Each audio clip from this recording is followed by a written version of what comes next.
gorora amaboko turamukanye mwese abari hanze n'abari mu rusengero mu izina rya Yesu Kristo.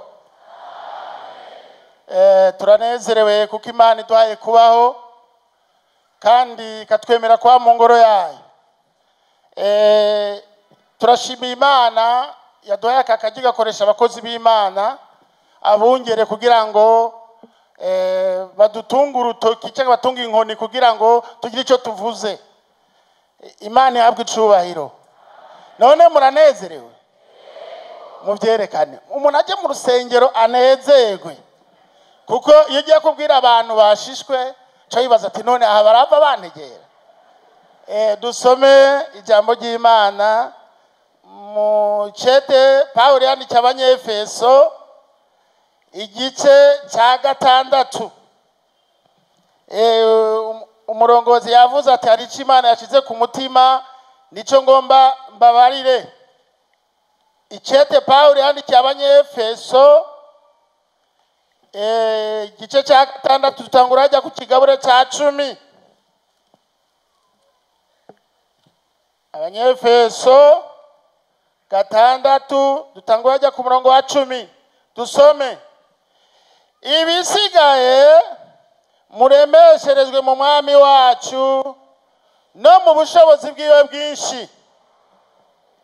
Mwambara ibirwanisho byose by'Imana kugira ngo mushobore guhagarara mudatsinzwe n'ubugunge bwa Satani. Kuko abo tunigana atari ab'inyama n'amaraso, ariko tunigana n'abakuru n'abafise ububasha n'abaganzi y'isi y'umuzimagiza nimwe mu mbiza ahantu ho mu ijuru. Kubw'ivyo mwakire ibirwanisho byose by'Imana kugira ngo mushobore kudatsindwa ku munsi mubi. Kandi nimwaheza byose mugahagarara mushikamye.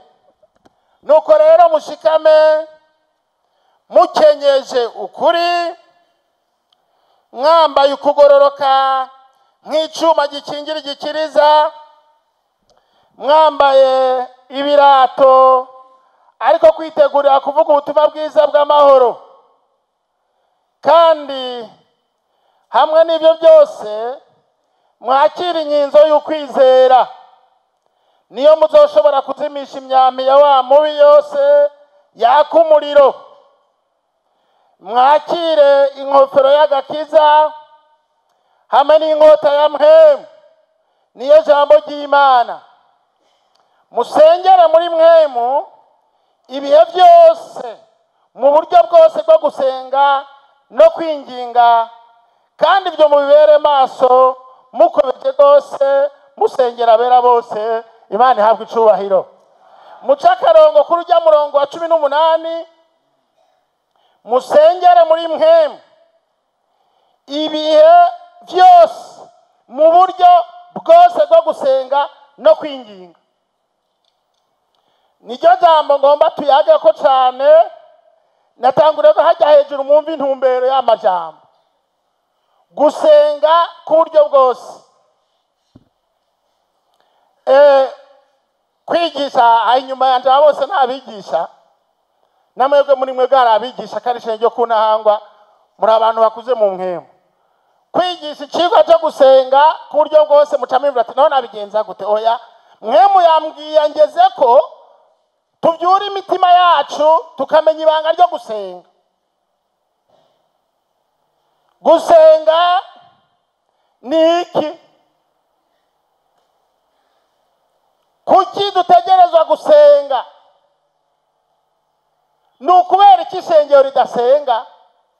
Dufise inyenye mu gusenga. None twosenga gute mu buryo bwose bwo gusenga? Gusenga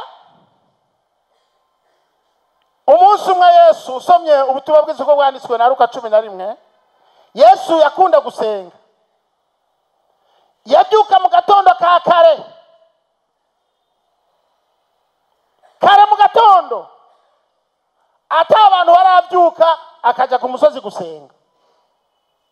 Ahandi naho yasezerana ishengero akaja ku musozi gusenga wenyine. None icyo gikorwa Yesu yakora iki ko yari Imana?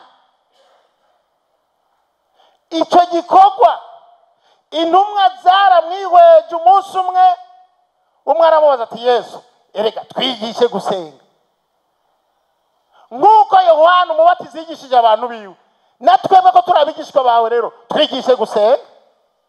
Atumviriza uko musenga rero mwe muvuga muti Data wa twese uri mu ijuru, izina ryawe ryubahwe, ubwami bwawe buze, ibyo ugomba bibe mu isi uko biba mu ijuru, uduhe ibyo kurya bidukwiye, ntuduterane mu bitwosha nabi, kuko ubwami n'ubushobozi ari ibyawe.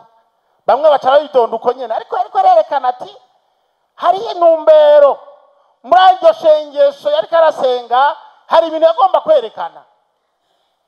Izina ryawe ryubahwe, amategeko yawe, ubwami aba ari yakora mu isi, kandi muharire abantu ibyaha byabo babagiriye nk'uko n'Imana ibaharira. Aho hose haraduka, kandi musabe ibyo kurya.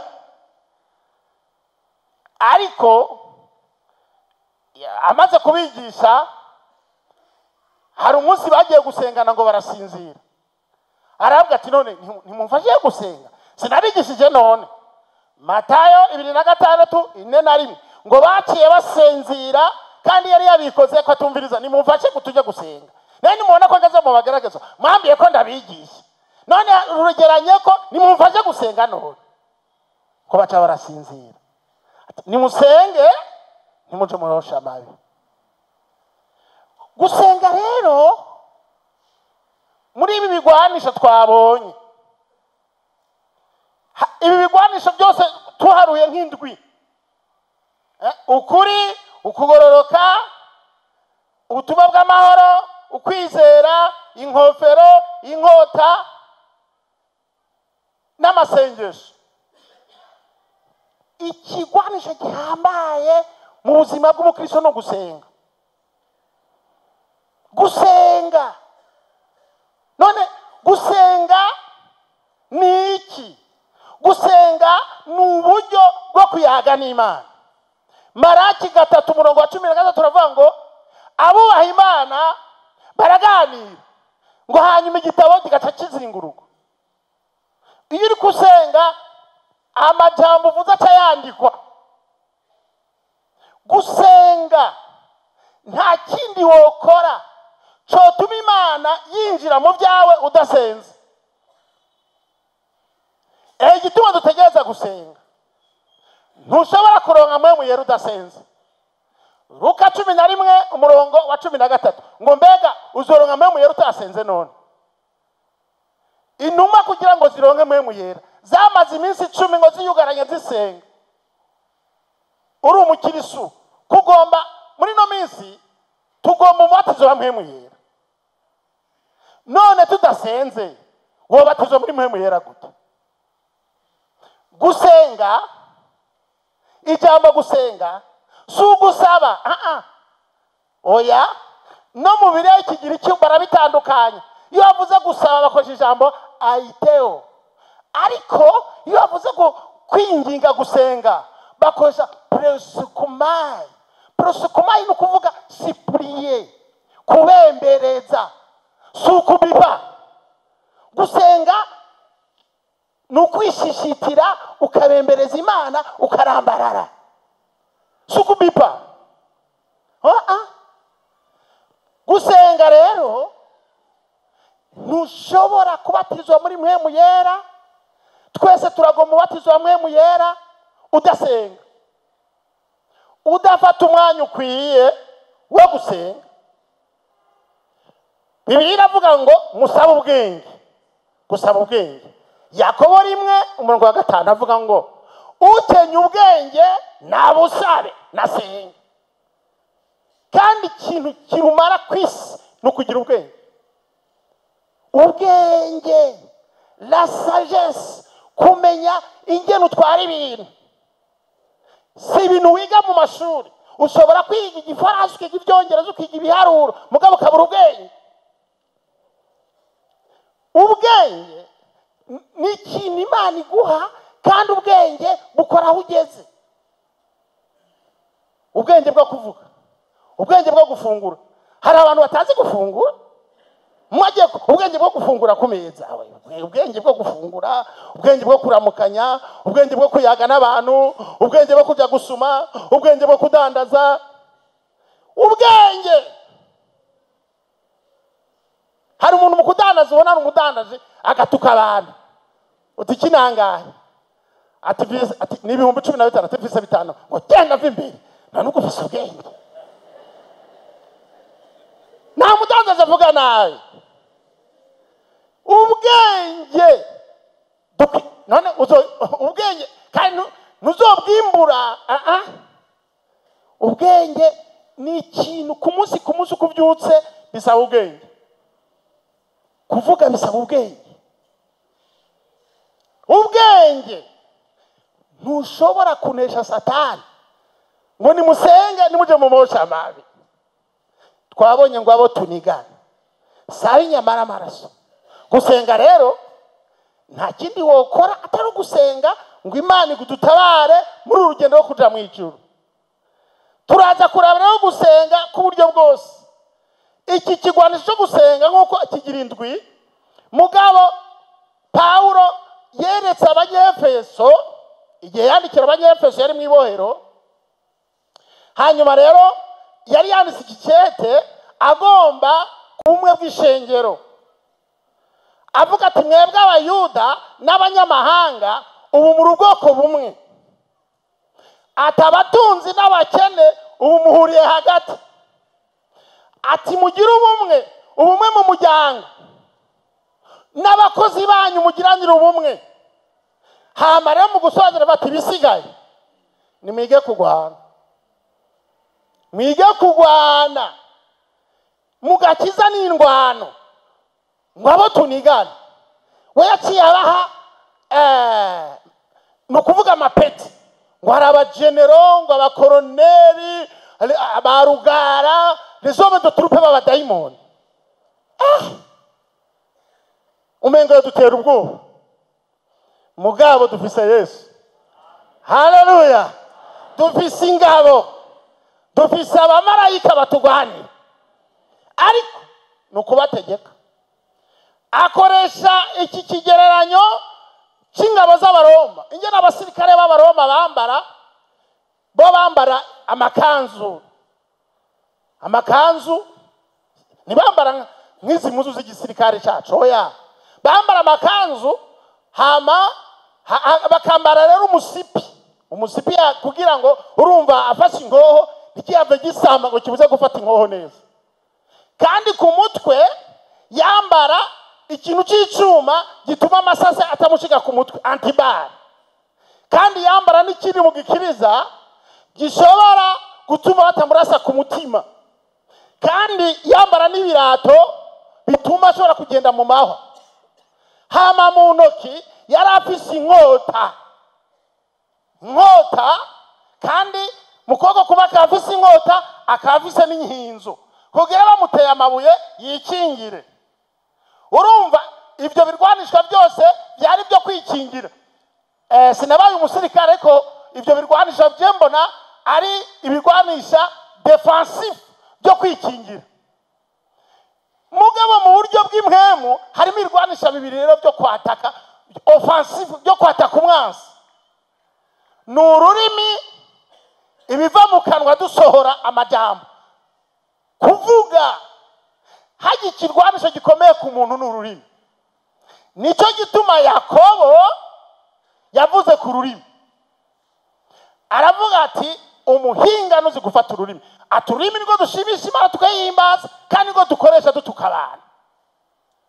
Nukuvuga rero abadayimoni muri aya majambo tuvuga, usomye Yohani 6:63 ngo aya majambo ndiko ndavuga ni impemu n'ubugingo. Aha ndiko ndasohora amasase, ndiko ndasohora umuriro. Amajambo n'umuriro arinjira muri wewe. umuriro. Ijambo ryose risohotse rifite ububasha. Aha twicaye kubw'ijambo. Muze murabe iyo abungere bahagaze hano bagiye gutanga invitation bavuga ijambo rimwe waraho ukabona ngo amasakoshi tukayikorera avuga ijambo rimwe gusa iri ijambo aha kuruhimba usanga twese turaba tuvuga ati haleluya, ati basi nta jambo rivuzwe. Haleluya. Ijambo aha twicaye ku ijambo. Ijambo rivuzwe kandi iri jambo niko ryo kwica umuntu ukagira ukugusa umuntu aragiye.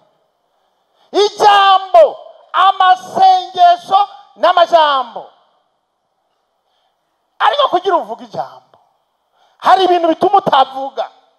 Icyambere, ntushobora kurwana wambaye ubusa ngo twambare ukugoroka. Kwakira Yesu nk'umukiza wawe. Muntu uri hano utarakizwa ufise ikibazo. Nta wundi mwambaro wotubera sare za kijesi ni damu ya Yesu. Impuzu z'igisirikare ni amaraso ya Yesu. Abo turi kumwe tugorora ibiganza. Nizo mpuzu twambaye. Yesu ni mwiza. Yafashe ukugabitanya kwacu akubamba igorogota. Icyo gituma ubona tuvuga atabwo. Aha turi mu maraso ya Yesu. Amen. Amaraso ya Yesu niwo mwambaro.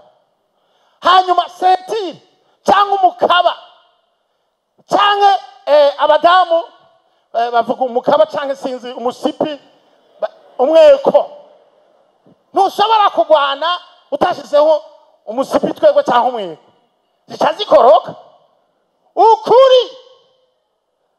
Ukuri nukuhe none. Ntushobora gusenga udafise ukuri. Ikintu cyitwa ukuri kiragoye. Gituma abantu badasenga. Gusenga. Umunsi umwe ku isengero je aho mba tubana n'urusengero abantu bariko barasengera imitwaro. Hanyuma hari igihe igihugu kitameze neza. Hama rero bujya dusenga dufise ukuntu abantu biyumvira. Hanyuma haza ubuhanuzi ramwe aravuga tumviriza. Uhoraho yasavuye agomba ateze inkota mu gihugu, agomba hane abanyabyaha. Bati amina. Bamwe aravuga bati dusenge Imana ihindura ibi bintu yavuze kuko nayo yarambaye amagunira duhindura ibintu. Atoya reka babakubite. Abandi ati oya reka dusenge. Bati oya reka Imana ihane kuko birababaje ibahane. Atoya reka Imana ahubwo twambara amagunira. Erega ntibyabaye byoroshe. Bakiye bafatana ubwo nyine ati ntibishoboka suko tukwiye gusenga. Umushefu w'amasengesho aradodori wanje. Tereka dutabare pastor induru ziratotse mu cyumba cy'amasengesho. Erega mbivuga ukagira ngo byari byoroshe. None ukuri ko hari ukuri. Ndaza sanga bamwe basohotse. Bati umwaravuze ko tudasubira gusenga dusabira igihugu. Dusenge tuvuga Imana hana. Ntariko mupfuye ubusa. Rero ndabereke dusenge tuvuga ati Mana data twese ibyo ugomba bibeho. Ikubita idakubita dusenge gusa. Gorora ibiganza. Abantu rero badahurije kwijambo. Ahandi dusenga kumwe. Umuntu asenga ajaniwe none nindafise ukuri. Nindafise ukuri none. Abantu nibasenga kumuri bati wandenganije. Undi munsi naho barasenga umuvugishwa atangura kuvugishwa kandi yari umusirikare batarabashira mu mamuromoneri. Abasirikare rero ntibabyorosha. Naho akizwa ari umusirikare. Hanyuma wa musirikare aja muri mwemu. Undi narababwira ngo oya ukijya n'igisigo ngo nakibonye ngo ntasenga mukuri.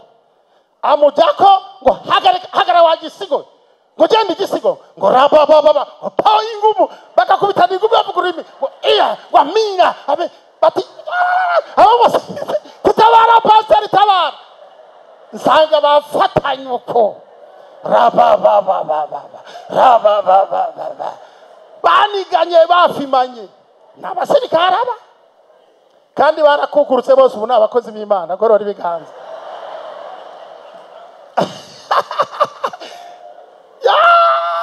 None iyo mpemu yari ukuri itari ukuri niyihe? Kandi bose n'abakozi b'Imana bakomeye. Haleluya. Iyo abantu batase bari muri mwemu bihatahari, umva ngo rababa gugereza, none ukuri nuku ukuri nukuhe? None ntushobora gusenga utaratora ukuri, ariko ukuri kuri mu ijambo ry'Imana. Ukuri kuravuga ngo naho noba ntari mu kuri bakandenganya, bivuga ngo byose bizanye, ibyo byose ubona bikuzanira gukizwa. Abaroma 8:3 na kangahe 7 ngo ibidushikira ibyo byose ngo bifataniriza kukutuzanira iki? Agakiza. Ngo bandenganije, urumva kugituma nasenga ngo chef dukora yarakurenganije, mugabo bizokuzanira agakiza. Hari Imana yagombye ko babamba kameremere yawe, ubanze ucishwe bugufi, ubanze ube brise, ubanze uce bugufi, hajya amagaragaza atuma umuntu ahera amanyama. Ukuri n'ukuri. Ngo kandi ngo mwambare inkofero mbere yo kuza gusenga, ambara inkofero. Ngo niho uzoshobora kuzimisha imyami. Inkofero ngo nukwizera. Urabona Satani ari kure ararasa, akoresha ibyiyumviro utanguye gusenga, upfa gukubita ipfukamiro hasi uti Imana. Abadayimoni bakarasa ati wa usenga nkande, wa munyabyaha we usenga gute? Ariko mu kwizera buti ijambo ry'Imana rivuga ngo Imana nizotuma bikunda, ejo ni heza. Kuko Satani aduca ivutu, ugeze imbere y'Imana ntutebana n'Imana. Kubera iki? Ugipfukama ugaye amaso, ubukene buraje, abana barangoye, ukumva ibintu bikurasa. Ntushobora no gusenga utakingiye uyu mutwe. Ukingiza iki? Amaraso. Ukingiza izina rya Yesu, niryo ngizo yacu. Ukingira igikiriza ni amaraso ya Yesu. Wambara ibirato ni amaraso ya Yesu. Ni ubutumwa bwiza bw'amahoro, ni amasezerano ari mu ijambo ry'Imana. Ngo ngiye kubajyana, ngo nzoza kubajyana, ngo ngiye kubategurira iwanyu, ngo ngiye kubategurira amazu. Ajya amasezerano ari mu butumwa bwiza yose. Hajya mu Kirundi beterepurese nabi, ariko bavuga ngo ce sont les dispositions de l'évangile. Si ukuvuga ubutumwa, ni amajambo y'ibyagezwe, ni amajambo ari muri Bibiliya yo mu butumwa bwiza turemesha tuba duhagarara. Ce sont des dispositions. Si ukuvuga ubutumwa budukingira, ahubwo amajambo y'isezerano Yesu yadusezeraniye niyo tuba duhagarara neza. Imbabazi ziri mu maraso ya Yesu. Ibitari mu byagezwe byashikizwe n'amaraso yande ya Yesu. Rero aca kwitwara ku mutware. Ngo agiye kwitwara, wa mutware yanga kumutunganiriza. Yesu atanga akarere kuri uwo mutware, ngo uwo mutamakazi aramuzigiriza. Gusenga ni ukuzigiriza, wereka umutware kufise uburenganzira ari akarenganyo bakugiriye. Ntushobora kuja muri sentare ujanye amasantima, ujana amategeko. Handitswe ngo ntushobora gusenga utazi ibyagezwe. Ejo yatwigishije ku byagezwe, usenga werekana amategeko. Handitswe ngo Yesu wavuze uku, handitswe ngo. None nibi rero waravuze ngo umwana w'umukozi w'Imana azosegerereza meza agira rero. Waravuze ngo nituzopfa rubi, ngo nituzopfa tuzora. None mvura rero. None se wabivuze ukaburana muri sentare no kuburana. Narigeze kuja kuburana, umuntu yandenganije, natinye kuburana, baramwe ati genda uburane. Yari umupaseri yari yandenganije wo murindi dini umugabo. Ndatinya hano cyenzo za kuburana abantu bazontwenga. Nanga abatware bo muri quartier n'abayisilamu aho mu kinama baragerageza arandenganya bakadutwengara abayisilamu. Umuntu umwe arangiye n'abati genda umwitwarire njya muri senare turaburana bakanzurira amaso ndasigura. Imana ishimwe ko namutsinze mu izina rya Yesu. Gwarabaye ntabanduka. Haleluya. Abanye ko kuburana bitoroshe. Utazi amategeko rero uratsindwa muri sentare. Nukuvuga ibintu bikuru ku mukozi w'Imana, ku mukristo, menya ijambo ry'Imana urifatiye mu bwenge kandi ushire ku mutima. Ikigira kabiri, vuga rero. Vuga, tegeka. Hari uburyo bwo gusenga nibwo tugiye kuraba. Ushobora gusenga uhagaze. Ubwo ni uburyo bwa mbere, siko none. Ayo amasengesho tuza kuvuga bivana n'icyo usengera. Ushobora gusenga uhagaze, ushobora gusenga upfukamye, ushobora gusenga urambaraye, wubitsinda. Hari amasengesho yo gusaba kupfukama cyangwa ukarambarara. Ushobora gusenga ugendagenda ukanura ubona nk'uko uri kuri vora, uri muri taxi vero ugenda usenga ukanuye. Ushobora gusenga wambaye karavati muri ko murasenga, nani muri ko murasenga. Ariko ushobora gusenga wambaye amagunira. None hari igihe bizogusaba ko wambara amagunira. Muzoyagura kwa Siyoni. Sinzi hari igihe bisaba kuzorondera amagunira. Hari igihe bisaba kutazoshira kimvutano. Hari igeragezwa rizokuza ko bigusabe kurondera amagunira kwa Siyoni. Hari igihe bizosaba yuko utambara karavati. Murabona turi hano ariko abantu dukunda gusenga. Kubera iki? Ngo nzosenga kwa Mungu nambaye karavati. Kuki abantu badasenga none? Icyambere nuko Imana ibatevye. Imana itabaje abantu baca babiheba. Kigira kabiri, abantu bavuga bati turashoboye. Umunsi umwe umwana yabanye papa we karasenga aramuga ati ariko papa uri kuragora Imana. Nkaho ugiye muri vire kuyibaza ngo Mana ndongora ugiye muri vire kontake ni igitoro kiri mu muduga usaba Imana reka kugora iyo Mana. Abantu basi ni basenga, abantu bazi ko gusenga hasenga abantu babakene. Hari amasengesho y'abatunzi. Abatunzi ni musenge kugira ngo amahera yanyu azogira ikimaze abo muzosiga. None kuri umutunzi udasenga umwana wazonga urumogi ayo mahera yozo yasigirana. Abana bawe bazoba ibihumbu uzoba ufise amahera mugabo amahera ntazotuma umwana wawe agira indero atari amasengesho.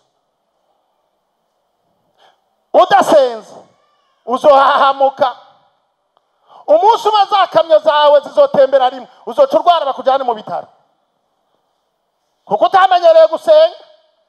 Bugitunga hari igihe riguruka. Hari abantu bahahamutse kuko amatunga yabo batayashize mu Mana. Umunsi umwe isoko yabujumbura ihiye bamwe baragangahuka. Nimumenyere gusenga mutarakena. Harya ubutunzi bwoguruka. Naho butoguruka nta kintu nabonye gitera ubusazi nk'amahera. Senga amahera ntatuma usara ugara. Senga kuko bizotuma uca bugufi nayo mahera umenye nuyakoresha. Urazi ko umutunze adasenga adakorera n'Imana. Je aho merereye naharuye abagwiza tunga bahaba. Abagwiza tunga nigeze kurongora nabonye nibatanga icyacumi.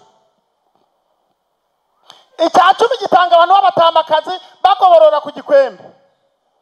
Ariko umutunzi uramubwira aravuga ngo vrema ngo je birangora ngo edayeri ngo reka ni byinshi cyane ko wamudekarara wa oberi bitamugora.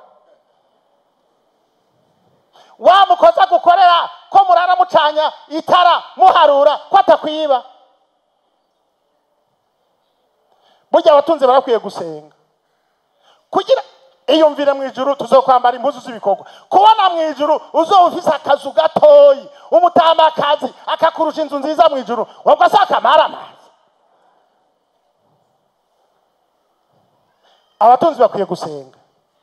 Igituma tudasenga nuko umuntu avuga ngo ntacyo nkenye ngo nawe ngo ega gusenga cyo gusabira amahera. Oya, ngo igitabo kirazingururwa Imana ikaguha umutekano. Ko wanga gusenga rero bazokuroga. Ndabe inkoho ntiraga none uzorashisha ibi nibaguha ibihuriko uzocubira saba n'amasazi abagarije koro bazobikingira. Ubwo ni hose ngakiri kare. Birambabaza kubona umuntu w'umutunzi yubaka ntagire icyumba cyo gusengeramo. Avuga ati uyu munsi ndirirwa mu cyumba n'abana banje dusenga. Gusenga senga bitaraba ingorane. Gusenga rero n'ubuzima. Ushobora gusenga uri umwe. Gusenga mushobora gusenga muri benshi nk'umurwi wa korali. Abapfakazi bagasenga bitoranije 5-6 kuko bahuje ibibazo. Imisori gasenga kuko ihuza ibibazo.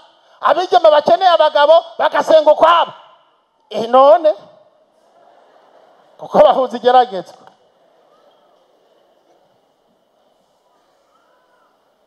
Ushobora gusenga wisonzesheje. No kwisonzesha ushobora gusenga unywa amazi bivanye n'akazi. Ushobora gusenga ufungura dukeya nk'utwa Ezekiyeli ukafata uturaya ni uri ku miti ya buri munsi n'uduturengarenga mugabo ugasenga. Ushobora gusenga utanwa amazi atacu ufungura. Ushobora gusenga mu Kirundi. Ushobora gusenga mu Gifaransa. Burya aba Bafaransa aba francophone bobo ushobora kumva ariko asenga ati au nom de Jésus. Akumva au nom de Jésus bifise ikiro kurusha mu izina rya Yesu. Ushobora gusenga mu Giswahili katika jina la Yesu. Sikena mu izina rya Yesu. In the name of Jesus. Kuko kara kuryoheye kandi ukumva ko gafise ibiro. Ushobora gusenga mu rurimi rutamenyekana. Ururimi rutamenyekana. Gusenga ku buryo bwose bisaba ko dusenga no muri rutamenyekana. Ni ingabire. Nkunda kwibaza muri Panagote igituma tutakivuga ururimi rutamenyekana no kubera iki. Indimi zitamenyekana zirimo. None tuzozivuga turi muri taxi vero, turi mu bikoni zivugwa ryari. Hajya Fumberi niwe yatanguje iyi liturgie y'ishengero dukoresha y'u Burundi. N'umutametwa Fumberi niwe yashizeho liturgie et immunologie. Nukuvuga nuko amakoranira akoranwa. Niwe yabitanguje aravuga ati isaha yo gusenga ni mwugara ishengero. Nkunda kubaza abanyeshuri twigana hano kwishira Bibiliya. Ni mbega hajya ku mashengero iwacu ko twugara amadirisha bivuga iki? Ko ntabyo tuzi ngo n'ubya ntidusamara. Tuba duhinduye akayaga. N'umwanya wo gusenga. Burya gusenga harimo ibice bibiri. Hari ugusenga urongoye official akareka abantu nk'iminota nk'ibiri bagasenga bakinjira mu ruzi rwo gusenga ukabareka. Haraho bashyiraho n'akaririmbo kabinjiza muri mpemu. Kajya karirimbo rero nako kureka umuntu wese agasenga akavuga mu rurimi agomba, abavuga Igifaransa, abavuga Icyongereza, abavuga Igishinwa, abavuga Iringara, abavuga muri rutamenyekana. Yohani ngo yumvise meze nk'uruzi. Rwa ruzi rugatemba mu ishengero, ishengero rikanezerwa akayaga kagaca mu ishengero. Hanyuma rero iminota wa undi arongo yavuze ati haleluya. Ishengero ryigishijwe rero baca bururuka buhoro buhoro. N'uwavuze mu rurimi yaruvuze yadusengeye kuko kuko hari indimi zitamenyekana usenga mu mabanga. Icyete cya mbere cy'Abikorera 14 havuga ngo usenga muri rutamenyekana si abana bwa niwe yibwira. Hari abantu rero biyumvira ko bari mu ikoraniro ry'abera atosenga mu rurimi.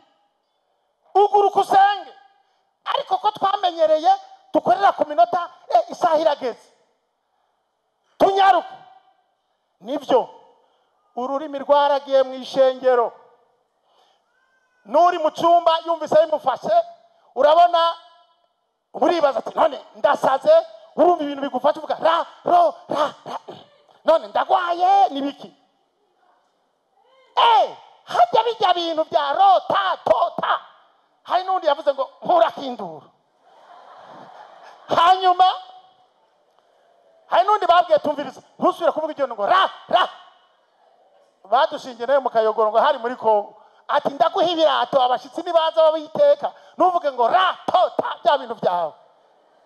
Ngo amugurira ibirato yari umuntu w'umutamakaza bicenye ngo yumvise biduza bati ra ta ta ta atakira ibirato byawe. Haleluya. Gorora ibiganza baturi kumwe. Bijya bya rota ta ta ta ni mubireke. Wumvise bije bijya bintu biratwubaka. Turasenga. Hari umuntu umwe muri Nigeria ibisuma byaje kumwiba, bariko barasenga aje muri rutamenyekana. Kumbe yari karabuza ibisuma ko byinjira mu nzu iwe. Usengera amabanga, usenga bari mu bizinga, abari kure ugasenga muri rujya rurimi. Ijyangabire wahawe senga muri rutamenyekana. Senga mu Gifaransa niba ari wowe wumva unonokewe. Nugusanga ku buryo bwose. Ushobora gusenga amasengesho mu buryo wisigura imbere y'Imana, nuvuga amajambo amwe. Reka turabe igitabo cya mbere cya Samweli igice cya mbere umurongo wa 10. Turabe ingene wifata uri kurasenga, nakarore gusa nawe ufise uburyo usenga. Uburyo bundi wosengamo nundi agasenga ubundi buryo bivanye n'igeragezwa ufise. Bivanye n'amageragezwa dukwiye kumenya gusenga bivanye n'igeragezwa. Samweli igitabo cya mbere cya Samweli 1 n'umurongo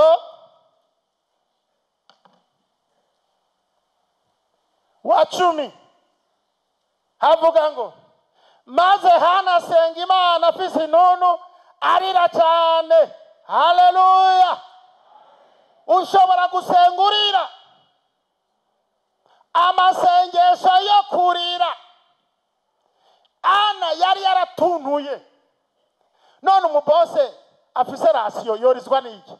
Yorizwa n'amarira y'umunezero. Ngiyo ngo wenda senga iyo nezerewe ugira gute? Gorora ibiganza abanezerewe akaca gorora ibiganza. Nundi atuntuye rero uyu Hana wewe ngo yarafise umuntu yitwa Penina yamuha ibinoko ngo upfuye utabyaye. Hajya abantu batabyara bayenegezwa ryabo. Nta mupasera azokuhoza atari Yesu wenyine. Wawe uzi ko wagiye muri iryo geragezwa, genda uriya usanga amasengesho yo kurira. Kuko aya masengesho y'umuntu ariko arayasenga, Bibiliya turatubwiye ngo Imana icayururutsa marayika. Igihe Yesu yari karasenga, Imana yacituma marayika ngo amutere ikinya. Kuko amasengesho niyo gutera gaze yo mu buryo bw'imwemwe. Naho waba urwaye kanseri bagupimye kuzopfa hirya y'ejo, amasengesho atuma utwenga kandi ugomba guhwera. Hana ngo yasengarira. Gusengurira iyo uri kurarira ushobora gupfukama. Iyo uri kurarira ngo icyo gihe Ana yararira arira ngo umuhereza akafata namaki wa muganga namaki wabarewe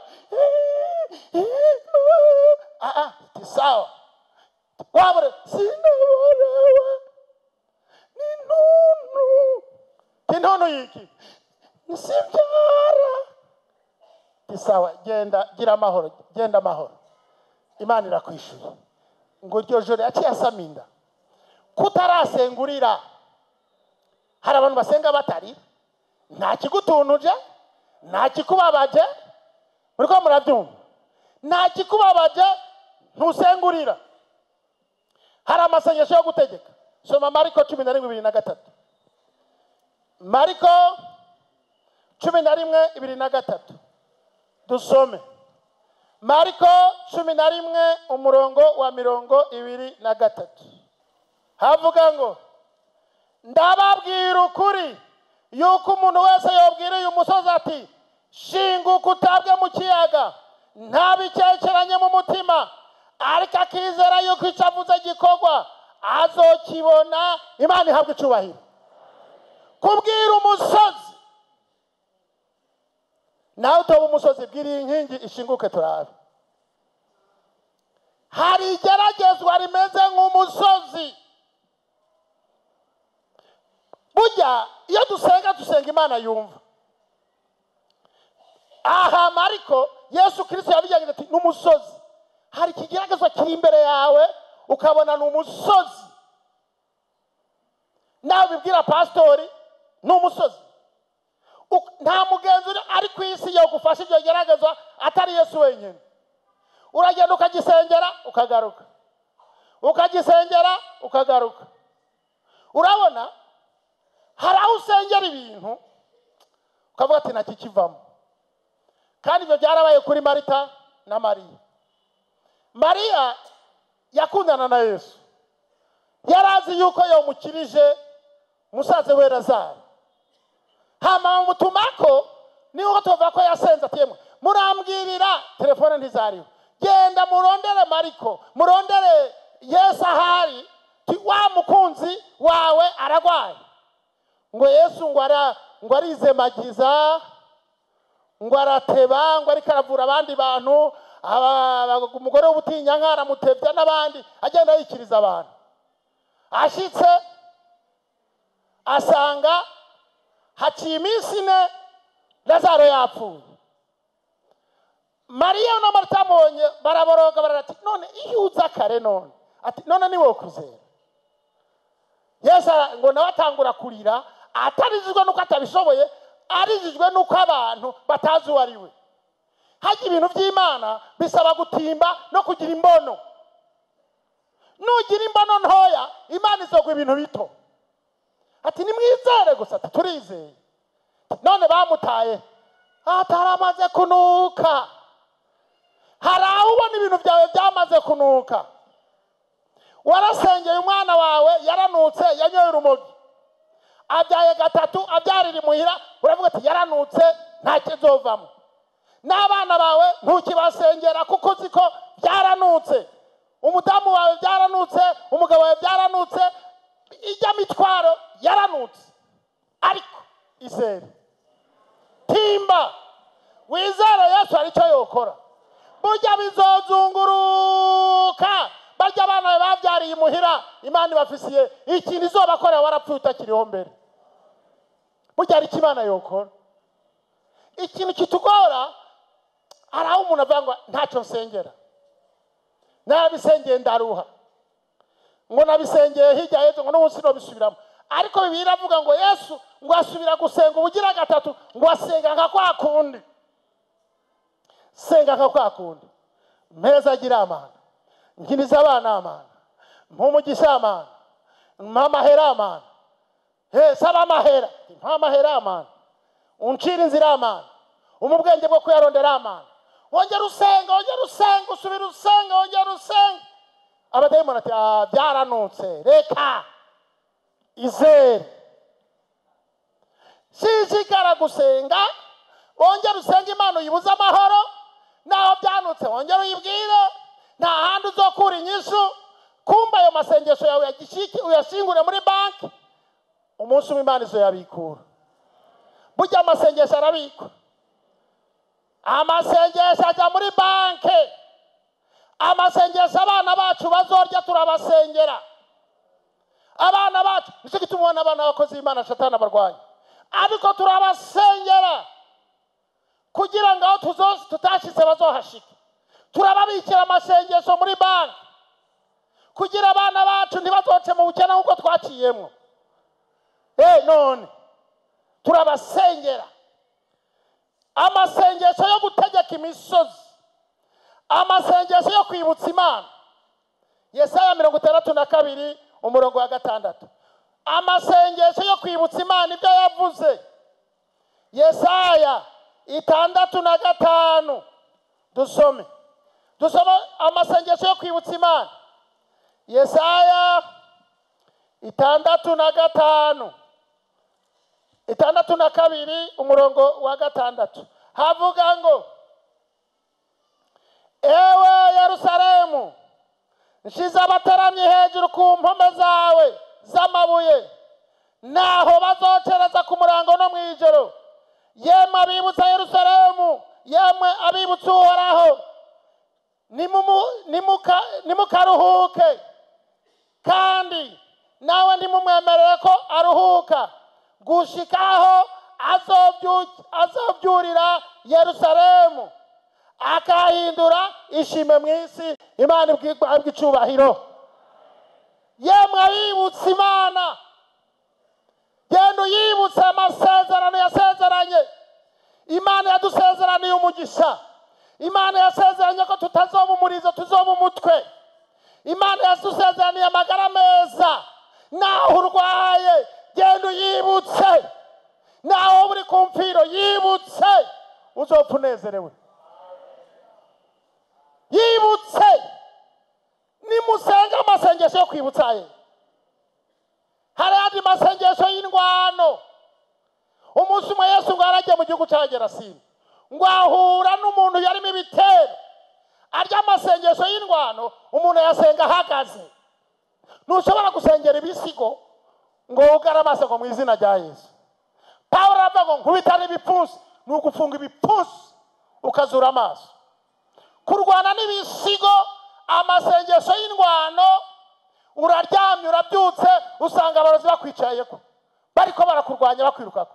Utuvuga ngo Mana yo mu ijuru, uvuga kakajwe toya, utukanga bati mu izina rya Yesu ibisigo by'abarozi ndateye amamisiri.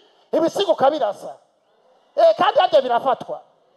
Ukumva kufise nawe uri umutamakazi, ukumva ko mitraillez mu buryo bimwe muri kurarasa kabisa. Ureko tibizina rya Yesu kabamara abadayimoni. Ukumva none wajya kwembereza ngo Mana no nugushishwa. Indwano ni ikibazo cy'amaraso. Abadayimoni barasesa amaraso. Aba barozi wabonye bo kwica.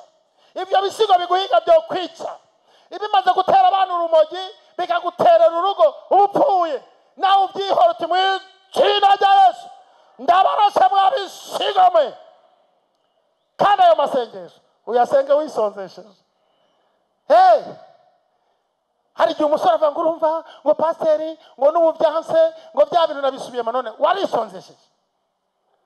warisonzesheje n'ugusenga ku buryo bwose. Hari andi masengesho yo gutabaza. Ayo masengesho araryoshe. N'umupagani ari hano agenda yasenze. Dusome ubutumwa bwiza kubanditswe na Mariko. N'umupagani acayasenga. Nibisaba ubuhinga. Ayo twese tugomba tuyasenge, n'abapagani turahaguruka dusenge. Umuntu wese asenga mu buryo bwiwe. Hari abasenga bariro, hari abasenga bishuza amasezerano Imana yabasezeraniye. Ubu tugomba dusenge mu kanya. Ahani habura abantu basenga. Ubundi arasenga yibutsa amasezerano, azura ibyapfuye byarazana ibyo byari byaranutse. Aha twese tugomba dusenge. Muri aka kanya tugomba dusenge. Mariko 10:46. Nuko bashikiye Yeriko. Akiva Yeriko n'abigishwa be n'isengero rinini, mwene Timayo yitwa Barutimayo, imunyi yasegerereza, yari yicaye iruhande rw'inzira. Yumvise ko Yesu umunyanazareza atangura gutakamba ati, Yesu mwana wa Dawidi, ngirira imbabazi. Ngo abantu benshi baramuzibiranya ngo ahore, ariko arushiza cyane gutakamba ati, mwana wa Dawidi, ngirira imbabazi. Yesu arahagarara arababwira ati, nimumuhamagare. Bahamagara iyo mpumyi, barayibwira bati, humura, va hasi, araguhamagaye, gorora ibiganza. Umviriza ijambo riri hepfo nagomba nibagiye. Nayo igira gute? iti impuzu zayo, ihaguruka vuba yegera Yesu. Yesu arayibaza ati ugomba ko gukorera iki?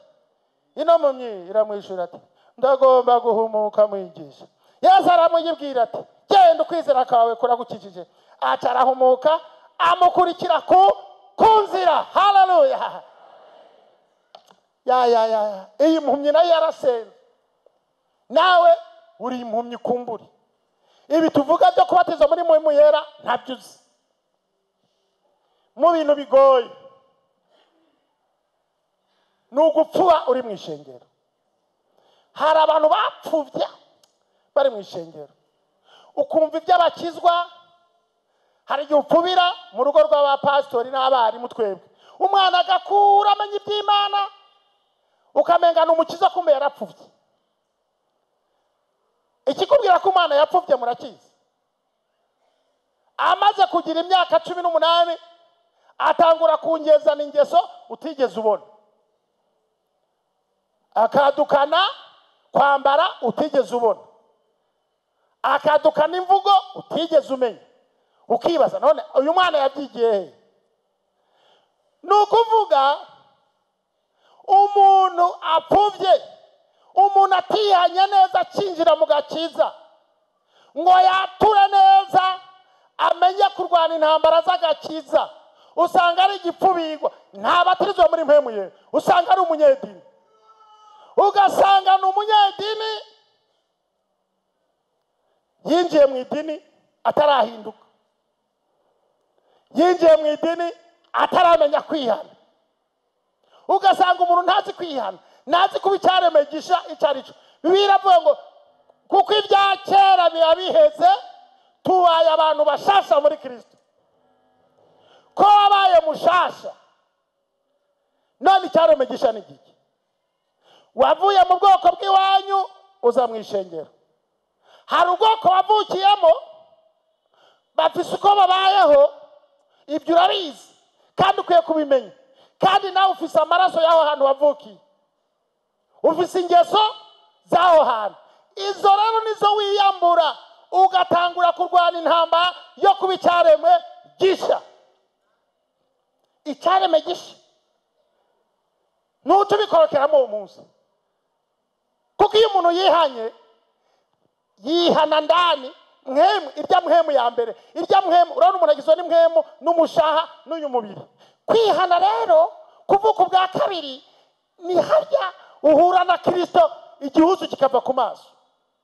Iyo igihuzu rero kivuye ku maso, ntiwihenda yuko ya maraso ya papa wawe y'ibumama yo kwa basokuru ari muri wewe. Amanyama yo kugara uragara nka so wanyu, imvugo ni nk'izanyogosenge, ubwishime ni nk'ubwa muyomba. Hari ibintu biriko birabyuka muri wewe. Bijya bintu rero hari abantu bazi yuko Bibiliya ivuga ngo Abakolosayi 3 ngo nimwice kameremere muyicisha ijambo. Amasengesho rero nukuza kwica kameremere. Ukavuga Imana, iyi kameremere yo kuvuga yo kuba BBC. Hari abantu usanga ari ba BBC kumba WhatsApp bakirwa bavuga bacuruza amajambo, ukamenga saba kisuna na sinzi biriko bacuruza amajambo gusa. Iyo ni kameremere y'ubwishime, y'ubwibone. Ugasanga kameremere yarakwishe nabi, uri muri korari, uri mu basenzi, kandi kameremere uyifise. Kandi iyo kameremere iyo utayishe usanga ari ingorane. Ugenda ugara, niyo uri kurayaga n'abantu niwemera ko abandi bavuga, ugomba abandi bahore uvuge wenyine, kubera ari amanyama wakwiye kwa so wanyu. Umve, ukwiye kumenya ugatabaza nk'abaritimayi ati mwana wa Dawidi ngirira imbabazi. Ugafata ikote ry'iwanyu ryo kwa muyomba ugariterera hariya. Ayo makote mwinjiranya mu ishengero azobanukirako. Baritimara kominduru tinabara Yesu. Ikota ritahasi. Hari ibintu warukwiye guta uyu munsi. Tugomba dusenga Imana. Nuwe mutwaro ufise. haguruka unyaruka uti ndatabaje nka Baritimayi, ndatabaje, hari ibintu ngomba nzure, hari ibintu ngomba nibutsa Imana. Jewe iby'abakizwa ntabyo narinzi, sinarinzi kubatizwa muri mpemu yera, sinarinzi kuvugana n'Imana. Nta muntu avugana n'Imana adasenga. Ikintu cya mbere, inyungu yo gusenga no kuvugana n'Imana. Nabyo birimo twabivuze, kuvugana n'Imana ukamenya amakuru y'ijuru. Ubaho utaravugana n'Imana, ubaho utazi amakuru yo mu ijuru, kaze mu izina rya Yesu. Nta mutwaro ufise wari warahebye, nta mutwaro wari warakunukiyeko, kaze nyaruka basi, senga mu buryo bwose, kaze usenge mu buryo bwose, kaze usenge mu buryo bwose. Gusenga ku buryo bwose genda ubigerageze. Tabaza nka ya mpumyi. Umuntu wese araba ibintu yosengera. Niba ufise umugisha usengera, iryo tunga ryawe uzorisigira abantu. Aha nta muntu yo turaba ngo turabane mu maso, twohweza amaso dufise ibyo dusengera. Sengera barya abana bawe, sengera ubusore bwawe, sengera ubukumi bwawe. Si umwanya wo kuraba bagiye kwihana. Umuntu wese nahwezesha amaso asengera umuryango wiwe. Ati none je urumva senga, erega n'umwanya wo gusenga, n'umwanya wo gusenga, erega twaje gusenga. Nta muntu ari ngaha avuga ati je sinosenga. Senga n'uburi ibintu usengera, sengera iwanyu badakijijwe. Amasengesho ashika kure. Senga Imana. Reka dusome umwungere wacu turongore mu gusenga. Simbona umupastori yicaye yataca ariko arakora.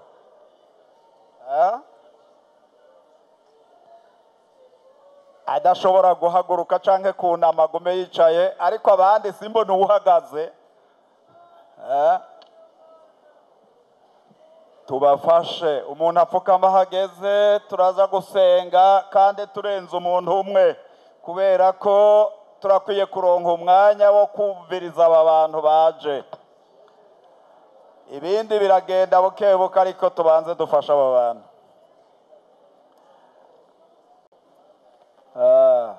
Reka dusenge Imana. Mana data wa twese, turagushimiye kuri aya majambo yawe meza y'ubugingo twakiriye muri iki gitondo. Umwami Yesu yari kumwe n'abigishwa biwe, baramwitegereza ingene agenda asenga, baramwitegereza ingene yabanye nabo, baramwitegereza ingene yahora basiga ahantu akihererana nawe, baramwitegereza yaraye ku musozi akongera kugaruka uko byahora bigenda. Baravuga bati twigishe gusenga. Haleluya! Twigishe gusenga nk'uko Yohana yigishije abigishwa biwe. Bari babonye ko hari ibyabagoye, bari babonye ko hari ibyo badashobora, bari babonye ko hari ibyabananije, bari babonye ko hari ibigumbye badashobora gushobora.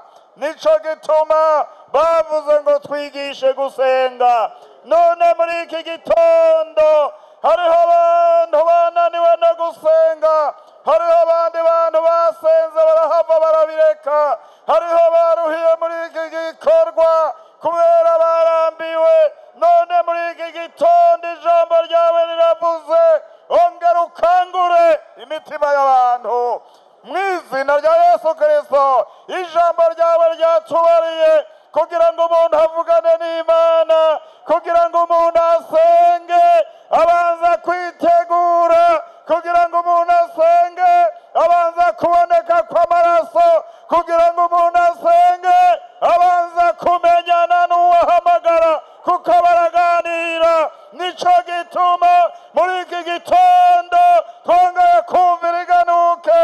Ewe muntu tunganya kugira ngo uganire n'Imana yawe, mumenyane muvugane. Mana yo mu ijuru, girira imbabazi aba bantu bawe, girira imbabazi aba bantu bawe baje, girira imbabazi aba bantu bawe bemeye. Wongera ubigishe kuko uri Imana izi kwigisha, uri Imana ikomeye, uri Imana ikomeye, uri Imana ikomeye, uri Imana ihishura amabanga. nuko rero ugirira imbabazi aba bantu ubahezagire wemera ishikanwa ryabo bagushikaniye tubasengeye gutyo mu izina rya Yesu Kristo umwami wacu amen. Mana yo mwijuru turagushimiye kuri riganuke rije kuri uno munsi wa none, turagushimiye kuri uyu mwema abandanya kugendera imitima, turagushimiye kuri aba bose bamaze kugira intambuko bakemera guca bugufi imbere yawe, natwe turabarengukanye mu izina rya Yesu. Ubagirire neza, ubagirire neza, amaraso yawe amaze kubaboneka ko ubambika inkomezi zo kugenda banesha, ubasuke kw'imwemu yo gusenga Imana. Urakoze mwungere mwiza, turagushima ko ivyo byose uvyumvise kandi kubikoze bagende banesha, bagenda n'intsinzi, kandi vya bintu byose byari bihagaze imbere yabo nk'imisozi bigende bidohoka mu izina rya Yesu, bagende bavuga ati twahuye na Yesu Munyanazareti. Urakoze mwungere mwiza, turagushima ko ivyo uvyumvise kandi kubikoze mu izina rya Yesu Kristo umwami wacu amen. Kandi Mana data wa twese uvyagiye ahera mu ijuru, turacari imbere yawe tugushimira. Uri kurasubizaho imigenderanire, uri kurasubizaho connection zari zaracitse, uri kurashiraho cacuririzo Yakobo yarota. Uragomba ko muri iyi minsi ubwoko bwawe bwongera gusenga Imana.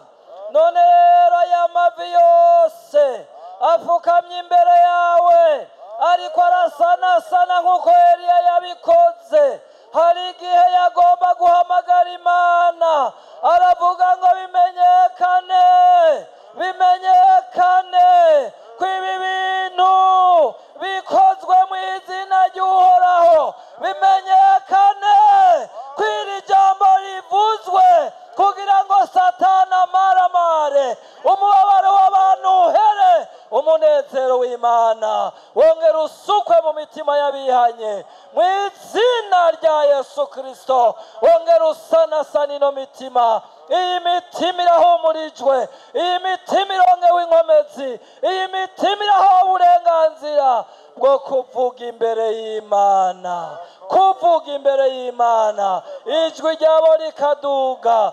Daniyeli yaragutabaza akavuga ngo bwirukiro umva amasengesho yacu. Uyu muntu yatuye aho yari yatakaje ibyizigiro, aho ijwi ryawe ritari rigishikira imbere yawe, uyu munsi birakunze. Natwe turagushimiye Yesu ko usubijeho ibicaniro byo gusenga mu mazu, ibicaniro byo gusenga ku nsengero, ibicaniro byo gusenga mu kazi. Impwemu mbi zirafashwa miri, ubushobozi bw'Imana bururutse. Ushimwe Yesu, turagukengurukiye. Umunezero wacu uva muri wewe, uvyumva uri mu ijuru ko tugushimiye ko iri jambo watumanye umukozi wawe. Urakoze kugiriye neza aba bantu bose kandi kuvuye ibisebe, umunezero wa mpwemu yera wuzuye muri bo. Tubasengeye twizeye mu izina rya Yesu Kristo umwami wacu amen. Tugomba dusengera abagwayi. N'umuntu afise imitwaro, muhaguruka umuntu afise umutwaro. Uyu munsi no kugira ngo dusenge, abungere bacu baraturongora, n'ubu dusenge nk'abantu babiri kugira ngo iminyororo itibagurike, icagagurike, ivutsagurike. Wa muntu w'umunyagadalani ngo yararwaye ibisigo, ariko Yesu avuze ijambo rimwe, iminyororo erega wari warumvise ko bidagishoboka, ariko Yesu agomba avuga ijambo rimwe gusa. Reka abungere baturongore. Mana data wa twese uri mu ijuru, ya reka tugushimire wa Mana yacu. Uri hano nta gukekeranya, uri kugendagenda mu ishengero ryawe, ya umve ubushobozi bw'Imana nibwongere kururukira hano Mana. Aha aba bantu bose bakoraniyeho ku bwawe, kandi uri kurabakorera ibyiza n'ibitangaza. Ndasenze nk'umuntu wese yumva ubushobozi bw'Imana buri ko buramugendagendamo. Mana data wa twese wo mu ijuru, kiza ingwara n'ubumuga bwose mu bantu mu izina rya Yesu. Lemurura imitwaro yose abantu irabaremereye Mana. Ndasenze abakozi bawe, turasenze turahamagaye Imana y'ubushobozi, imana iri hafi y'abantu bayo, imana yabatabaye bari Timayi ikamubwira ati muhamagaraze, wabahamagaye baje bakize ubumuga bwose n'ubuhumyi bwose muri bo mana. Turabasengeye ibiganza bataritse hejuru, abaritse bumva bariko barishurirwamwo, abagabo bagirirwa ubuntu, abakenyezi bagirirwa ubuntu, imisore igirirwa ubuntu, abigeme bagirirwa ubuntu. Ewe wa mana, ndazi ko wumva kandi wishura, umaze kubikora kubw'izina ryawe Yesu. Urakoze kuri kurakora, urakoze kuri kurishura. Natwe abakozi bawe turizera kuri hano, tubisenze mu izina ry'umwami wacu Yesu Kristo. Haleluya. Kandi mana nyene imbabazi, turacari imbere yawe mana, ahantu kuri uyu musozi twakoraniye ni ku musozi wawe wera, kandi niho twaje guhezagirirwa. None suka mpwemu wawe ubushobozi mu izina rya Yesu, suka mpwemu wawe ubushobozi.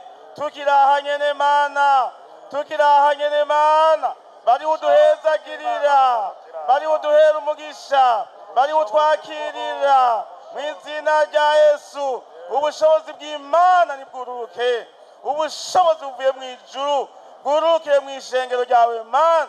Abantu bawe mwami buzure mpwemu yera, bongere kuvugishwa mu ndimi mu izina rya Yesu. Turasabye kubihabwa, turasabye ngo tubihabwe mu izina rya Yesu. Biduhe mana, biduhe, biduhe, biduhe, biduhe mana, biduhe mana. Duhe kuvuga mu ndimi, duhe ubushobozi buvi wawe, ni wowe wabisezeranye, nta wundi abitanga atari wowe nyene mana. Turi imbere yawe mana, none rero biduhe, none rero dushoboze mana. Tuve ngaha, umuriro wa mpwemu yera, umuriro wa mpwemu yera wake, wake, wake, wake mu ishengero ryawe mana. Ni wake, ni wake mu ishengero ryawe mana, kuko ubiduhaye, kuko wavyemeye. Urakoze mana, urakoze mana kuduhezagiye, urakoze kubiduhaye. Mu izina ryawe tubisavye, amen. Yesu abahezagire.